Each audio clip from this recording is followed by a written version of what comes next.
ወንጌል ዋና ጸሐፊ አማካሪ ማሰረታዊ ማንበብ ብዙ ማስተርታ ምጥሮ ለነጥብ ይረጥታ አወጣው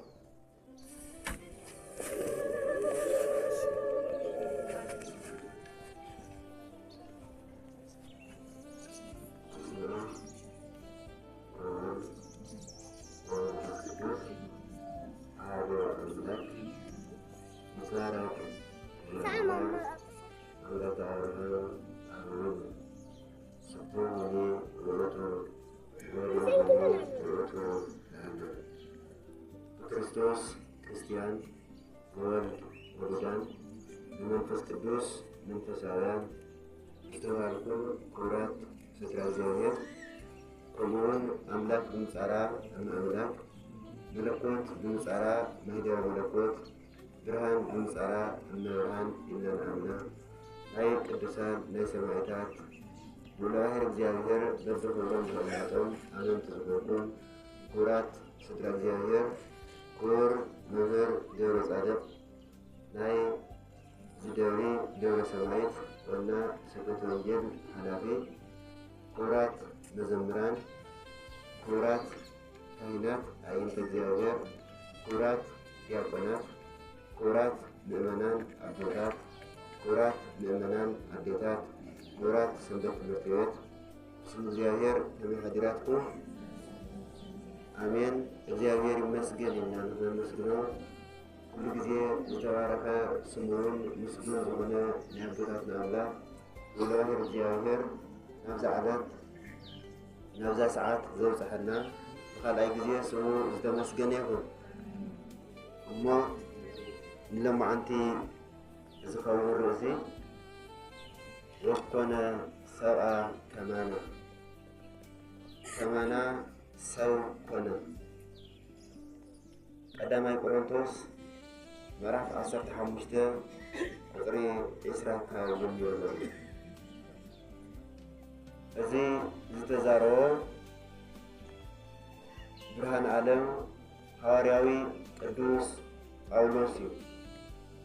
ሐዋርያዊ ቅዱስ ጳውሎስ ናብ ናይ ቆሮንቶስ ሰባት ክልእኽ እንከሎ እቶም አፍቲ ሀገር ዝነበሩ ሰባት ስለ ወድ እግዚአብሔር ዝኾነ ኢየሱስ ክርስቶስ ብዙሕ ፈልጡ ይደልዮም ስለ ዝነበረ ንሱ ከዓ ዘመን ምስ በፅሐ ከማና ሰብ ኮነ ኢሉ ጽሒፉሉ ስለ ቃሉ እግዚአብሔር አምላክ ዝተመስገነ ይሁን።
ጨብጨባ እስኪ ጊዜው ሀበነ እግዚኦ ሀበነ እግዚኦ ሀበነ እግዚኦ አእይንተ አእምሮ ሀበነ እግዚኦ አእይንተ አእምሮ ሀበነ እግዚኦ ሀበነ እግዚኦ ሀበነ እግዚኦ አእይንተ አእምሮ ሀበነ እግዚኦ አእይንተ አእምሮ ሀበነ እግዚኦ ሀበነ እግዚኦ ሀበነ እግዚኦ ሀበነ እግዚኦ አእይንተ አእምሮ ሀበነ እግዚኦ አእይንተ አእምሮ ሀበነ እግዚኦ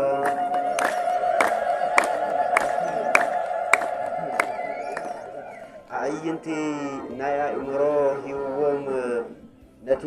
ወዲ እግዚአብሔር ዝኾነ ኢየሱስ ክርስቶስ ከመይ ገይሮም ክፈልጥዎ ከም ዘለዎም ሐዋርያዊ ቅዱስ ጳውሎስ ናፍቶም ኣብ ቆሮንቶስ ዝነበሩ ሰባት መልእኽቲ ክልእኽ እንከሎ እንታይ ኢልዎም ነይሩ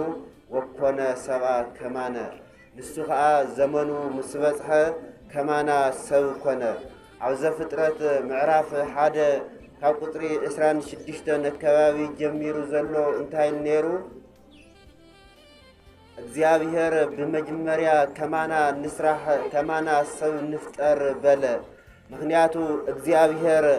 እቲ ኩሉ ፍጥረቱ ክውድ እንከሎ ነቲ ፍጥረት አማቻቺ ብሙሉኡ ንፍጥረት ካብ ሰንበት ጀሚሩ ክስካብ ሐሙስ ዘሎ አጠናቂቁ ንኩሉ ምስ ወደ እንታይ ኢሉ እግዚአብሔር ካ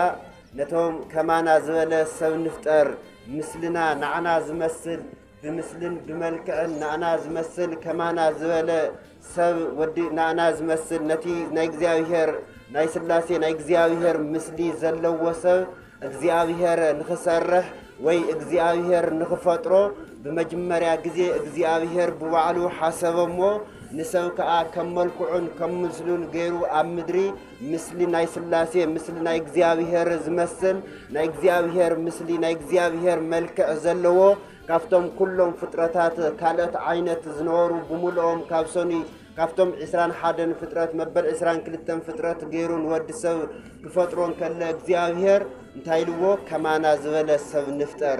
نقبر سبا بأرآيان وبأمثالنا سب كمثلنا كملكنا نفتر كبلن كلو እግዚአብሔርን ሰብን ንነውህ ዓመታት ተፋላልዮም ይነውሩ ስለዝነወሩ እግዚአብሔር ወድሰው ኮይኑ ናብ ሰብ ናብ ምድሪ ምስመጸ ነዚ መልእኽት እዚ ከርዶም ስለዝደለ ሐዋርያዊ ቅዱስ ጳውሎስ እንታይልዎም ነይሩ ወኮነ ሰብአ ከማነ ሰብ ንዓና ዝመስል ከማና ሰብ ኮነ ምክንያቱ በመጀመሪያ ሰብና ንሕና ዘይኮኑ ኢሎም ስላሴስ ከም እግዚአብሔር ዘይሰውኪና ንሕና ዘይኮነ ኢሉስ ከማና ዝበለ ሰብ ንፍጠር ይዝበለምበር ንሕና ሰብና አይኮነን ኢል ነይሩ ዘመኑ ወዲ ሰብ ተባላሽው እቲ ኢዮብ እንታይ ነይሩ ሰብ ማለት መንዩ ክብል እንከሎ ሰብ ማለት ብጭቃ ገይሩ ዝተሰርሐ ብጭቃ እወድካኒ በዕጸምቱን አጋጣጠምካኒ بجماتون أسركاني بقروت غيركاون شفركاني بمخانو سب مسجزاويهر كزارار بيخلدو يليحتت يوب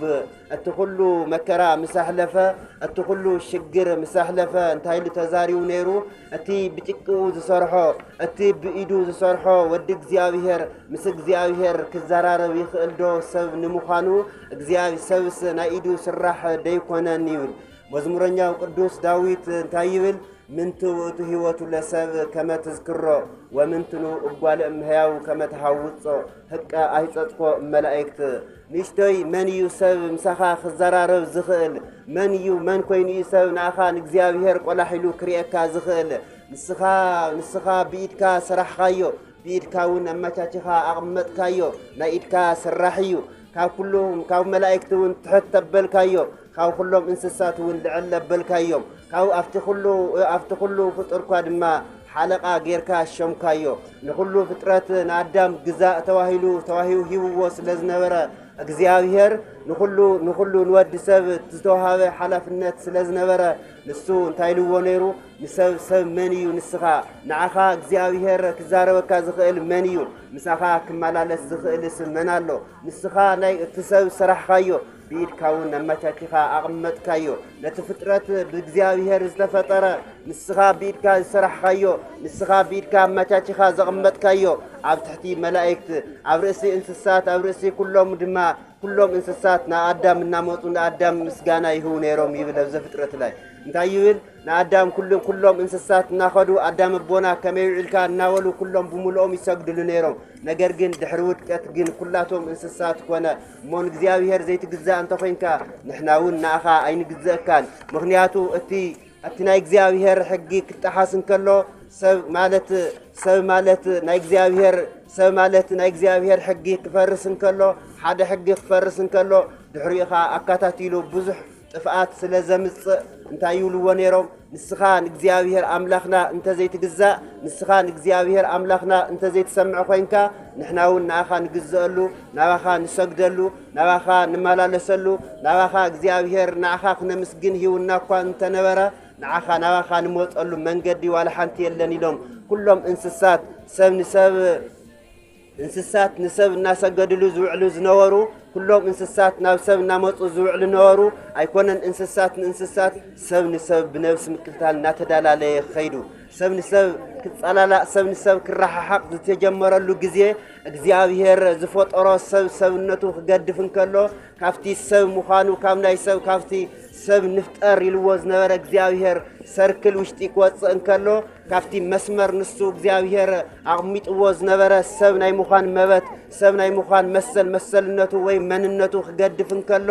ዓርሱ በዓርሱ ሰብ ንሰብ ኣይኮን እንስሳት ንእንስሳት ጎድን እምበር ሓደ ብቕድሚት ሓደ ብድሕሪት ምዃን ከም ኣንጻር ኮይኖም ሓደ ነፍሲ ክሓሉ እቲ ንመልክዕ ኢሉ ዝፈጠረሎም እግዚአብሔር እቲ ቆርኑ ዝነበረ ንመልክዕ እቲ ሓደ እግሩ መከላኸሊ እቲ ሓደ ስኑ መከላኸሊ ኩሉ ንጸላኢኡ መከላኸሊ ምዃን ተጀሚሩ ድሕርንታይ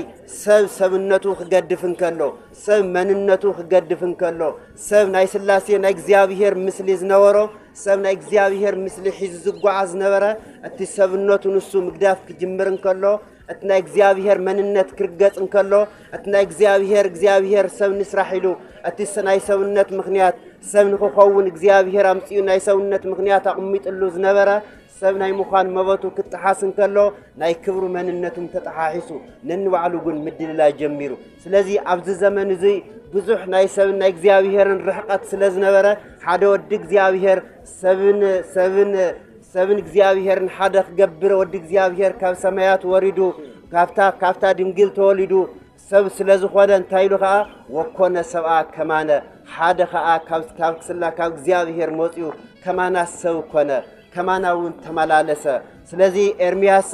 19 ክረእን ከለና ኪድ ናፍታ ሰበይቲ ሓንቲ ሸኽላ ወይ ዕትሮታት ትሰርሕ ኪድ ተመልከታ ሞ ይብሎ ንስኻ ነይ ነቲ ዕትሮታት ትሰርሖ ንኡ ከዓ ትለውሶ እንተተዋላ ንሓዲኡ ጽቡቕ ቅርጽ ገይራ ትሰርሖ ንሓዲኡ እውን ሕማቕ ከምዘይ ንሓዲኡ እዝንን መልክዕን ቅርጽን ተውፀሉ ንሓዲኡ እዝኒ ዘይብሉ ትሰርሖ ንሓዲኡ ጽቡቕ ገይራ ትሰርሖ ንሓዲኡ ሕማቕ ገይራ ትሰርሖ ንሓዲኡ ከዓ እንድሕር ተባላሽዋ መይሳት ትለውሶ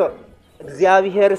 እቶም እታ ፍጥርቲ ንሳኳ ነቲ ፍጥሩ ከምዚ ገይራ ዘመቻቸወቶ እግዚአብሔር ከደኣ ነቲ ዝፈጠሮ ብኢደይ ዝሰራሕክዎ ሰብ ከደኣ ከመይ ገይሩ ካብ ኢደይ ክወፅእ ይኽእል እስኪ ኺድ ንገሮም ይብል ኤርምያስ ምዕራፍ 19 እታ ከምቲ ሸኽላ ትሰርሖ ዘላስ ኣነስ ነቲ ሰብ ብኢደይ ደይኮንኩን ዝሰራሕክዎ ኣነስ ነቲ ሰብ እዚ ብኢደይ ደይኮንኩን ዝሰራሕክዎ ንምንታይ ደኣ እቲ ናተይ መንነት እቲ ናይ እግዚአብሔር መንነት ደኣ ብኸመይ ይረግፅዎ ኣለዉ ብኸመይ ይገድፍዎ ኣለዉ ይብል ኣዳ እግዚአብሔር በመጀመሪያ ጊዜ ኣብ ዘፍጥረት ምዕራፍ 2 ቁጥሪ 6 ከባቢ ክንረእን ከለና